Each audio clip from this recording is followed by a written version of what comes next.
Oi, amores! Tudo bem com vocês? Estou aqui hoje para apresentar uma grande obra da nossa literatura nacional. É o livro Senhora, de José de Alencar. E nós vamos, a partir desta maneira que eu vou trazer o livro para vocês, gostar de romantismo. Esta é uma obra lá de 1875, da época do romantismo, escrita de uma maneira diferente, com palavras difíceis. E José de Alencar tem lá todo o seu jeitão de escrever, né? Mas eu vou trazer para vocês de uma maneira mais bacana, de um jeito que a gente passe a amar a história Senhora. Então, vamos lá?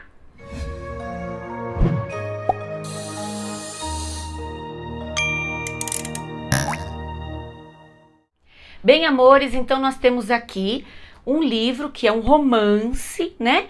Porém, com uma grande crítica à sociedade da época, porque o enredo principal do livro é o casamento arranjado. O casamento que é, na verdade, um negócio, né?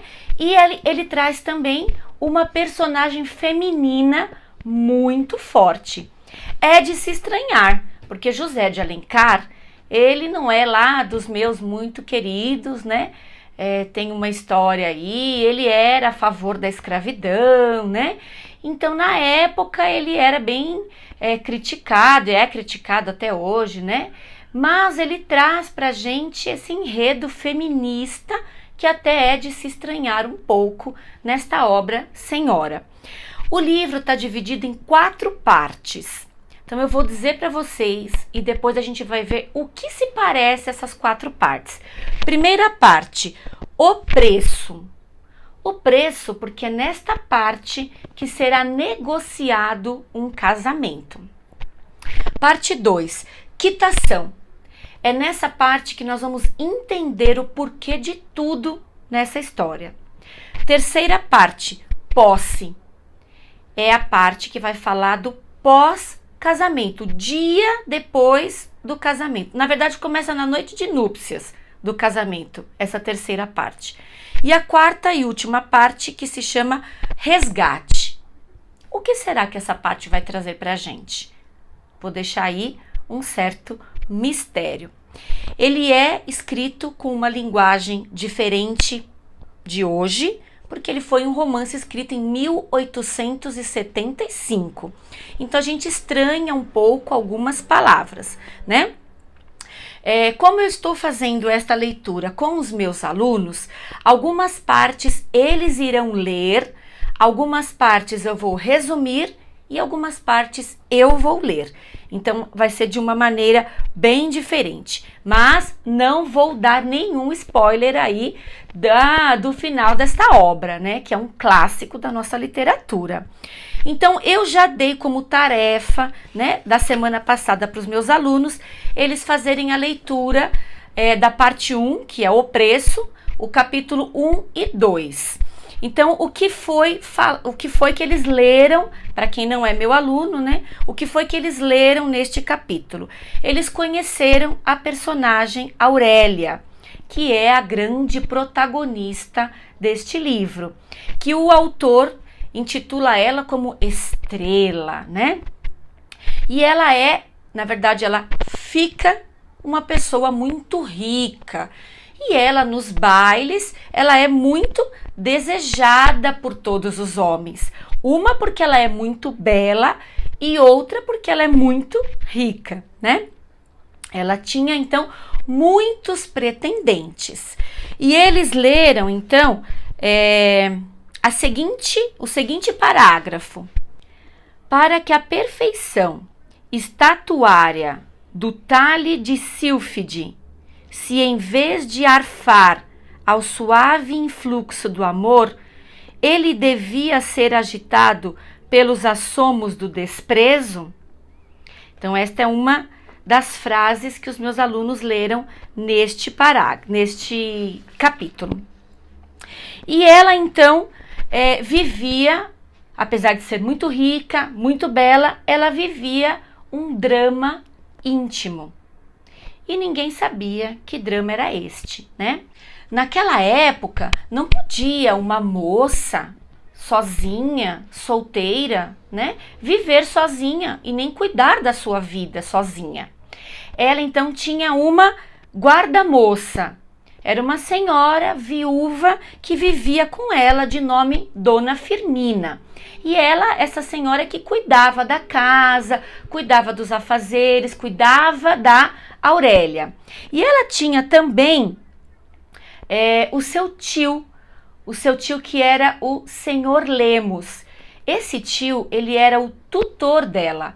Ele cuidava da parte financeira, porque para a sociedade ela não podia cuidar da parte financeira, então ela tinha que ter um tutor. Esse tutor foi nomeado por um juiz, então ela tinha o dinheiro, mas ela não podia cuidar do próprio dinheiro. Ela tinha que ter um homem que cuidasse do seu dinheiro. Então os meus alunos puderam ler a seguinte parte deste livro. Nunca lhe vi assim, aqui anda volta de algum segredinho, disse Dona Firmina. Quer saber qual é? Perguntou Aurélia com um sorriso. Não sou curiosa, replicou a viúva, sentindo o pungir daquele sorriso. Eu resolvi ser freira. Está bom, mas o meu convento há de ser este mesmo mundo em que vivemos, que nenhum outro teria mais penitências e mortificações para mim. O que será que Aurélia quis dizer? Que ela queria se transformar em freira, mas viver naquele mesmo mundo em que ela já vivia.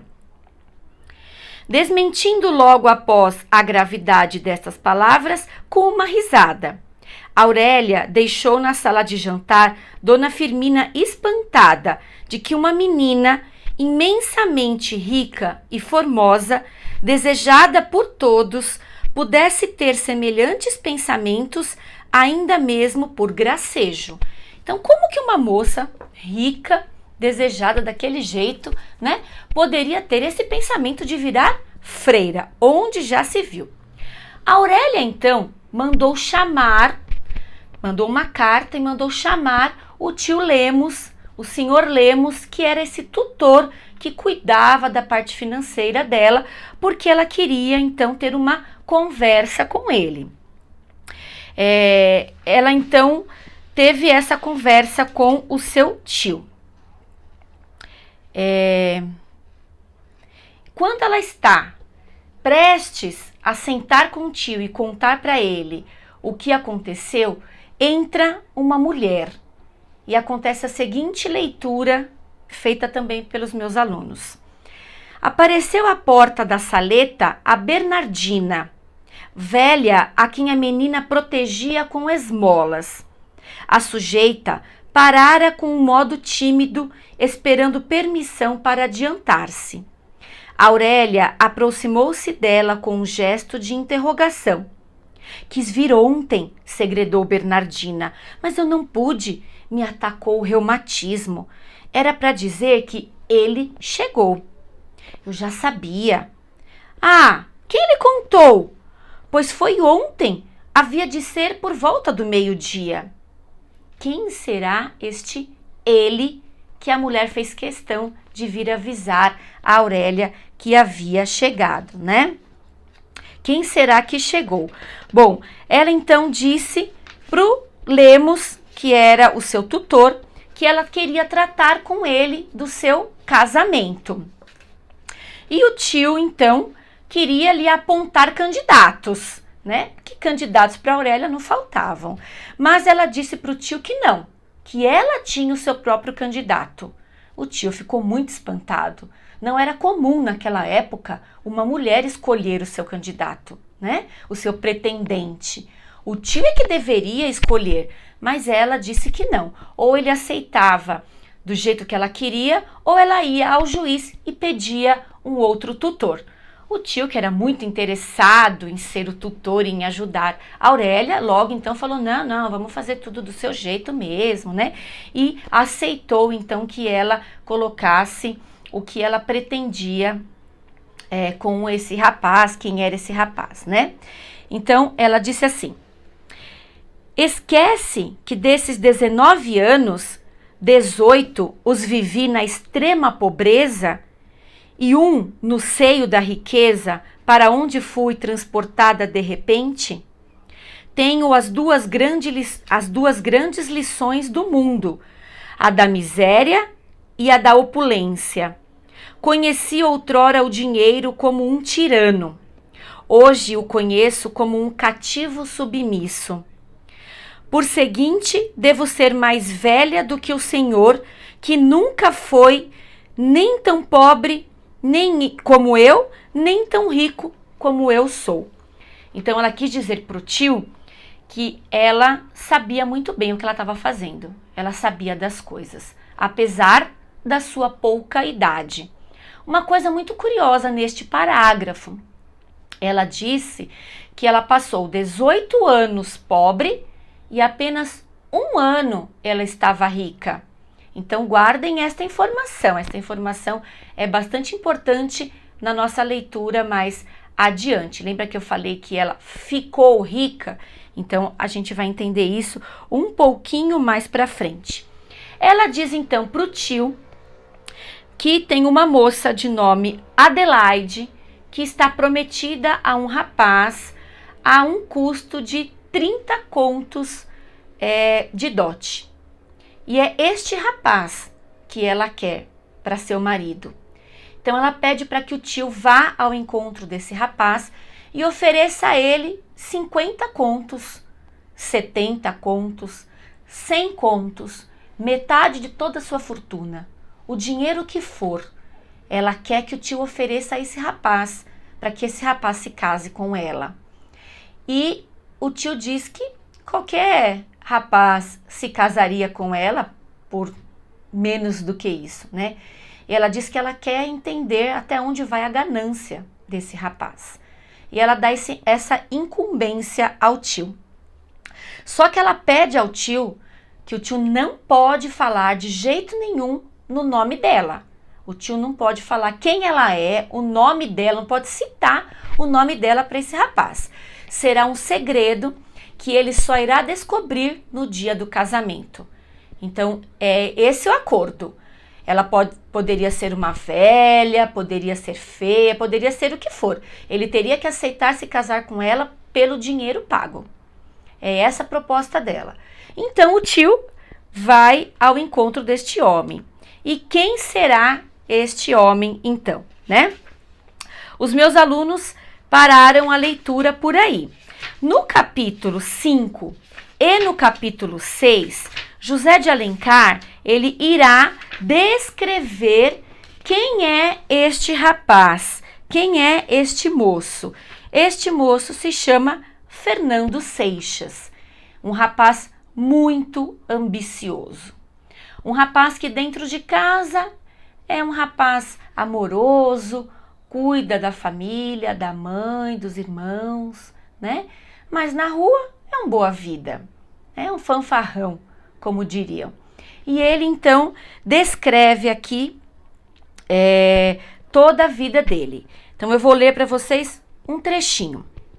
Frequentando assiduamente e com algum brilho a sociedade, adquirindo relações e cultivando a amizade de pessoas influentes que o acolhiam com distinção, era natural que ele, Seixas, fizesse uma boa carreira. Poderia, de um momento para o outro, arranjar um casamento vantajoso, como tinham conseguido muitos que não estavam em tão favorável condição.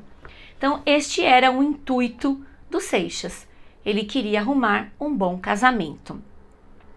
Firmou-se, pois, Seixas nesta convicção que o luxo era não somente a porfia infalível de uma ambição nobre, como o penhor único da felicidade de sua família. Assim, dissiparam-se os escrúpulos. Então ele pensava que seria a solução para todos os seus problemas e ele então perdeu todos os seus escrúpulos pensando desta forma, né? E o que será então que vai acontecer com o tio chegando até Seixas e Aurélia. Então, esta interrogação, esta continuação ficará para o nosso próximo encontro. Até mais, turma! Oi, amores! Boa noite! Tira! Por que eu ia falar boa noite? Eu nunca falei boa noite. E nós vamos conhecer essa obra e desmistificar tudo o que se diz dos romantismos antigos. Nós vamos gostar muito dessa obra do jeito que era... Bem, amores, então eu trouxe pra vocês o livro... Não, tira, tá horrível. Tá. Vocês leram, então, o seguinte parágrafo. Para que a perfeição estatuária do talhe de Sufi... Não, tá horrível. Tira essa parte. Ela era órfã e ela vivia com uma dama... Como é que chama?